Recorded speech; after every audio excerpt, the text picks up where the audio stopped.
এই মুহূর্তে যেটা আলোচনা হচ্ছে, তারেক রহমান সাহেবের সাথে যে প্রধান উপদেষ্টার যে আলোচনা হয়েছে লন্ডনে, সেটার উপর আমরা শেয়ার করেছি। স্বাভাবিকভাবে এটা তো আমরা যুগপৎ আন্দোলনে একসাথে আছি, সুতরাং আমাদের সাথে যারা দীর্ঘ সময় রাস্তায় আন্দোলন করেছে, তারা ত্যাগ স্বীকার করেছে, তা আমাদের যত অগ্রগতি হয় আমাদের ওই যুগপৎ আন্দোলনের মধ্যে আমরা সবাই একসাথে চিন্তা করি, ভাবনা করি এবং শেয়ার করি এবং আমরা সিদ্ধান্ত নিই।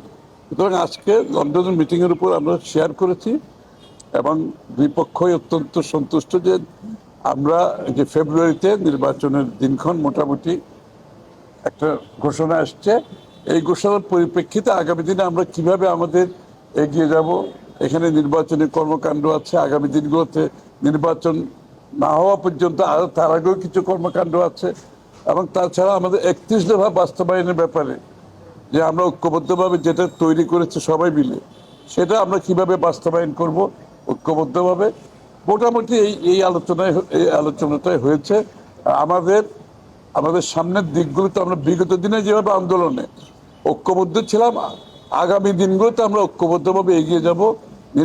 নির্বাচনের পরবর্তী সময় সরকার 31 দফা বাস্তবায়ন, এই তো এই জিনিসটা তো খুব একটা, এটা নিয়ে বিতর্কের কোনো সুযোগ নাই।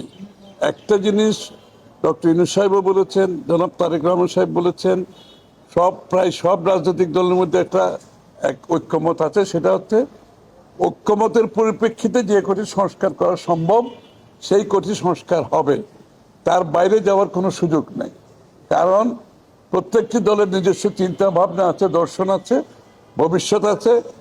সুতরাং এখানে সব জায়গায় ঐক্যমত হওয়ার কোনো সুযোগ নাই। কারো জন্য কোনো বিষয়ে বিএনপির জন্য গুরুত্বপূর্ণ, কোনো বিষয়ে আরেকজনের জন্য গুরুত্বপূর্ণ, এই ডিফারেন্স থাকবে। এই জন্য যেই বিষয়গুলোতে ঐক্যমত হবে সেইগুলোতে সংস্কার হয়ে যাবে, আর বাকিগুলো জনগণের কাছে নিয়ে যাবে প্রত্যেকটি দল আগামী নির্বাচন। না, এখানে বিষয়টা আপনাদের বুঝতে হবে। বিষয় হচ্ছে এই বিচার বিভাগ একটা সিদ্ধান্ত দিয়েছে, এটার উপরে পরিষ্কার সিদ্ধান্ত, ইশরাককে মেয়র হিসেবে ঘোষণা দিয়ে বিচার বিভাগ সিদ্ধান্ত দিয়েছে। নির্বাচন কমিশন সেটার উপর অনুমোদন করে তাদের মতামত পরিষ্কারভাবে বলে দিয়েছে। সুতরাং আইনগতভাবে তার মেয়রের দায়িত্ব নেওয়ার কথা।